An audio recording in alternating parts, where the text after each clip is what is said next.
Let's start with everyone's favorite, Martin Scorsese. Have you heard of him? Yeah, I hear he's pretty good at making movies. He's pretty good at making movies. This last week, he had some interesting comments where he took issue with the label quote unquote indie film, where he said, and I quote, the thing about it is, it would be great to see not only blockbusters on a big screen, franchises on a big screen, but also what they consider now quote unquote indie films. I don't like that title. I think those movies are for everyone. And I would love to see a support from theaters, particularly which would make it possible for people to want to come to a theater to see a film that isn't necessarily a blockbuster that needs a giant screen, end quote. Well, then, so here's something that's a little interesting about that. Yeah, I It's have been a little thoughts. while since Martin Scorsese has made an indie film, if we're going to be technical about it. I think Yes. it was also funny that he invoked Nolan later on in that conversation or Yeah. in that dialogue there, Yeah. given Nolan's track record. But also, to be Yeah. fair, Nolan is quite removed from the Dark Knight trilogy. I would agree. Yeah. Now, There are two phases of Nolan, and he is in that second phase right now away from it. absolutely. I do think at the same time, if we're going to keep going back and forth on this coin, like the Dark Knight trilogy, the impact of those movies are still felt today.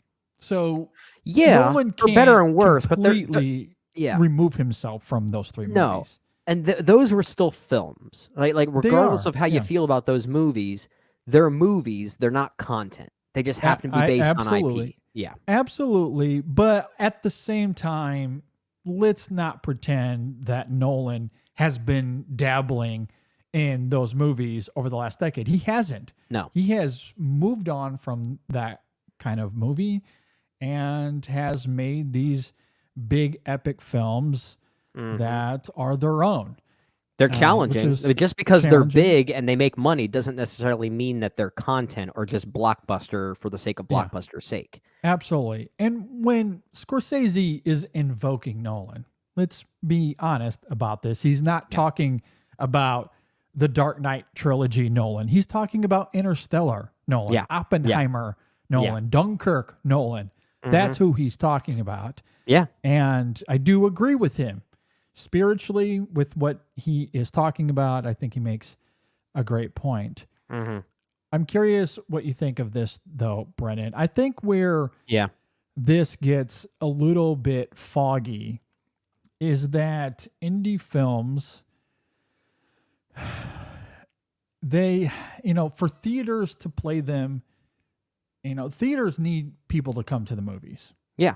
And That's a business. That's a business That's a outlet business. for the movies. Yeah. And the reality is, indie films and what Scorsese is invoking by using that term, he's talking about these small movies that have a lot of artistic merit, but the reality is there's no financial backing of them. Yeah. There's yeah. no marketing to them. And so you go to the theater, you and I will go to a theater and we'll see the midnight specials of the world. But who outside of our circle has heard of Midnight Special? Nobody. Not many. There was no marketing for that movie Unless we tell people to go and see unless it. we tell people about it. Yeah. But nobody knows about it until they hear me screaming from the rooftops. And I'm sure they have. heard And you that. make a t-shirt about it too. Make a t-shirt about it. But most people will never hear about that. So what is the incentive from the theaters to play those movies when no one's aware of them? Yeah. So it's a little bit of a, like, I don't want to say that, I want to be fair to Scorsese because this is like a red carpet interview. He's Yeah. only got about 60 seconds to give an answer before he's moving on to the next thing. So there's a larger discussion to be had here. And I would imagine that if Scorsese was given a full hour to talk about this, he probably would get into the nuances of it. Absolutely. But I do think there there are huge aspects to this conversation So many moving parts. that just was not in the headlines, that was Well, missing in the discourse when he dropped that yeah, that yeah. commentary. I'm with you, and I think my first thought is I am kind of sick of the way that these headlines try to condense the thoughts of Scorsese into such a brief statement, because it makes the man sound way more condescending than he actually is. Like, Yeah. Scorsese is probably the nicest man on the planet. Yeah. He really is. And if he has a despondency to the way that Hollywood is moving, it is a genuine despondency, but he says it with a sense of care and this retained joy for the kinds of movies that he likes to make and also see. So Yeah. and I feel like that always gets lost every time someone has to ask him about another Marvel property or something. And the way that that's conveyed, I sometimes get annoyed by. But to get to the actual comment that he made and the topic at hand as well, yeah, the overarching issue is really about marketing and money and financing, right? And I'm sure that would have been part of the conversation if Scorsese himself had the proper time limit to defend his thoughts more eloquently and with more backing, right? Yeah. But at the same time, he's also not really wrong that the term indie film, quote unquote indie film, for general audiences does sometimes carry this stigma like, oh, I don't know if I'm gonna like that. It's not for Yeah. me. It's artsy, it's Yeah, pretentious. I don't yeah. want to go see that. And I feel like the same thing kind of qualifies with music. Like, you sometimes have the like these subgenres of music, like indie rock or indie pop, and it tends to convey this more artsy. It doesn't quite have the most immediate commercial appeal. It's not quote unquote poppy. So some people perceive it as a certain thing, when in actuality, it's really more of a term to define how it was produced and how it was made. Yeah. That there's independent labels when it comes to music, and then there are independent movie studios, and that's Yeah. really where the term more or less stems from. It could carry maybe a bit of an aesthetic with the way that those movies are made, because they are literally made more on the cheap when compared to a Marvel property, for instance. Yeah. So maybe there is more free reign for a filmmaker and an artist to do what they please. But I think it has led to this stigma of indie films being a certain thing, almost like a certain genre. And it sounds like Scorsese doesn't want that to Mhm. be part of the conversation, right? Like Yeah. because there are many films that do qualify as indie films that we've seen, and we're like, everyone needs to see this movie. Like, Mhm. everyone would become a better person by seeing a movie like Driveways, for instance, from a couple years ago. Like, that is something everyone Yeah. needs to see. And just because it's an indie film doesn't mean it's artsy. So Mhm. that unfortunate definition, I think, is also part of it as well. I mean, some of the better films we get each year are the smaller horror movies. Yeah. I think of something like It Follows or The Babadook. Those Hmm. weren't huge releases Right. necessarily. Or even this year, you have something like Rye Lane, which is one of the funniest films of the year, and that did not get a bottoms like release in No. theaters. It was simply put on Hulu, I believe. And that film is hysterical. I think a lot of people would enjoy a movie like Rye Lane if they Yeah. went to the theater and saw something like Bottoms and liked that. Now, Rye Lane is very different than something It's like very that, different. Yeah. or Joyride, but in the sense that it's a comedy that is trying to, invoke laughter like those movies. And I thought it was a really fun year Yeah. for comedies. I think you put that in theaters, a lot of people could go and see that and enjoy themselves like they did, those Yeah. aforementioned comedies. Yeah. So, the problem is some of it is the stigma, and if you put them in theaters, maybe that stigma would go away. Hmm. But most importantly, it all comes back down to the finances Yeah. of it all, because no one was willing to put Rye Lane in theaters, No. or And whatever and movie that's goes to streaming in theaters. Well, and that's the other part of the conversation we didn't really address yet, although we kind of just did, is the world of streaming being so prevalent nowadays that when you get a movie that's kind of dumped as this quote unquote indie film, and not we, but they don't believe that it's going to be as financially successful to put in theaters given the money that it costs to do so.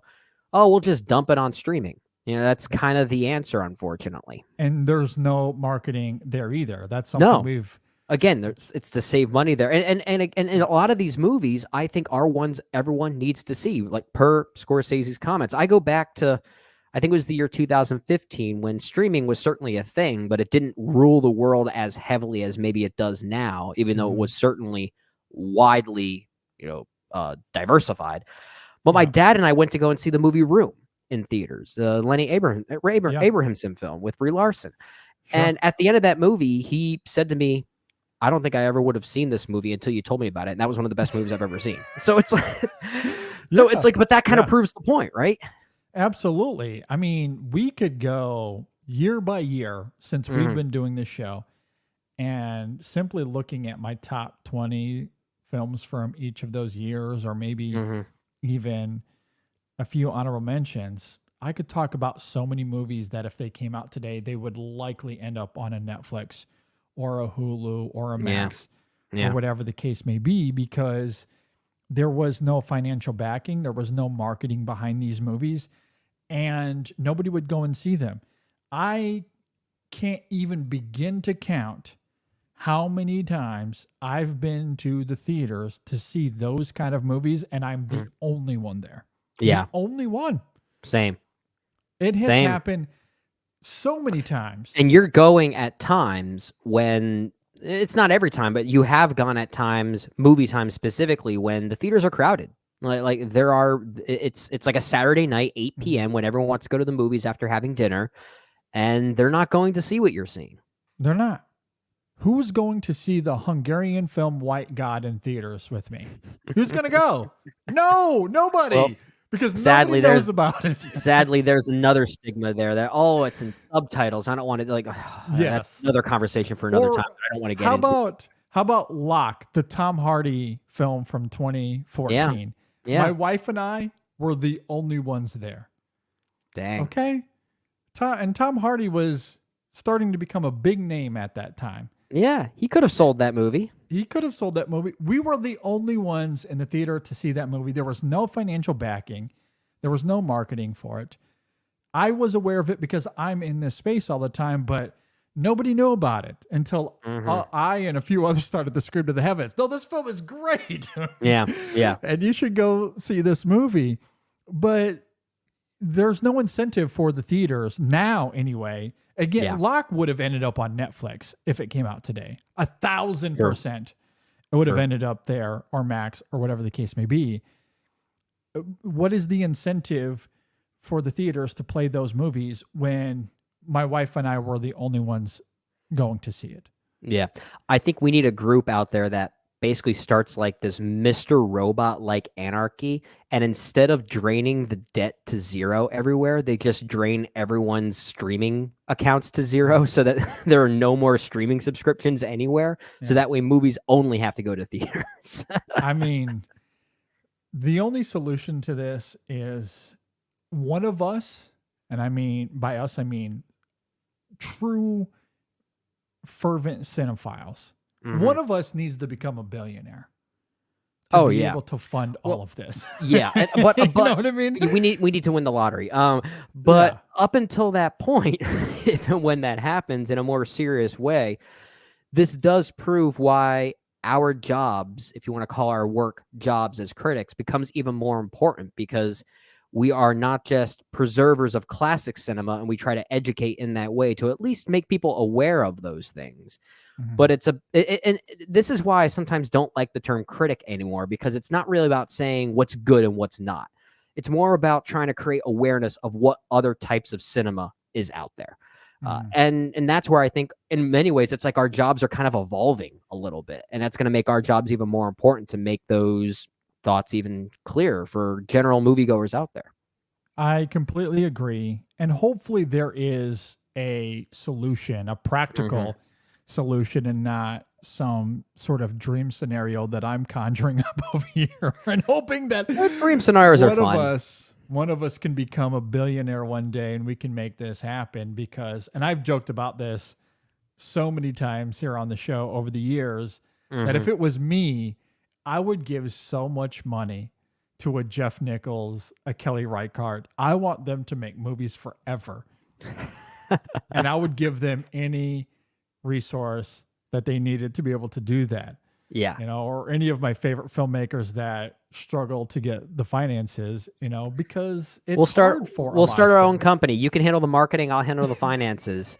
And our job will just be funding those filmmakers as much as we can. We'll have money rolling in Yeah. and it goes right back to their projects. So You basically know, we break even every time. That's yeah. Break Even Studios. That'll be the name of it. Because, you know, circling it back to Scorsese, there might be a stigma that comes with the term indie film, but Mhm. the real problem comes down to incentive. You Yeah. have to incentivize the theaters. Yeah. And right now, there isn't one. There isn't. No. There isn't one. Unless you're going to start marketing these films in a true way to get people to the theater to go and see them, to bring awareness to them. That's what it's going to take. And if the theaters become incentivized and they think people will come, then yeah, they'll make room for them.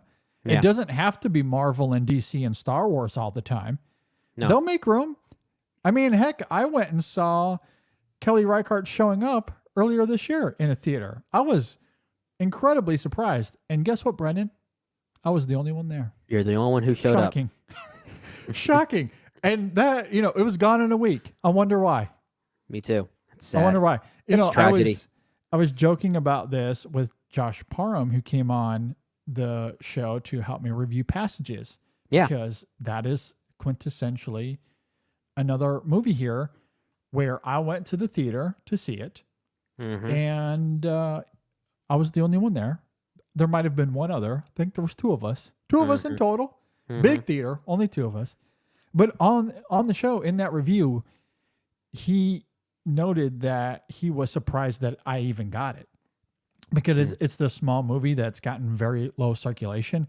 And Yep. I joked with him in that conversation. As soon as I saw it pop up, I immediately made a reservation and went and saw it because I knew it was going to be gone immediately. And it was. Yeah. It was there for a week, and that's it. Yeah. If these indie films do make it to the theaters, it is very brief. It's like a special engagement of sorts, and that's all it is. That's all it is. Yeah, which is a short run like that doesn't incentivize people to go and see it when you don't know what it is. That's where incentives and marketing need to go hand in hand. Yeah. So, you know, I do empathize with Scorsese. I would also love to see support from theaters, but Me too. the Me too. reality is there's no incentive from the theaters right now as it stands. Yeah. And that's got to Sadly, no. change. Yeah. And it circles back to what has been the theme of this entire summer from Hollywood's perspective in terms of greed. Yeah. Yeah. It all comes back down to money, and the studios aren't willing to pay for these movies and market them for whatever reason. Even some of their bigger films, we've complained about this for years. Netflix has Scorsese on their docket, Yeah. and he's about the only one they market.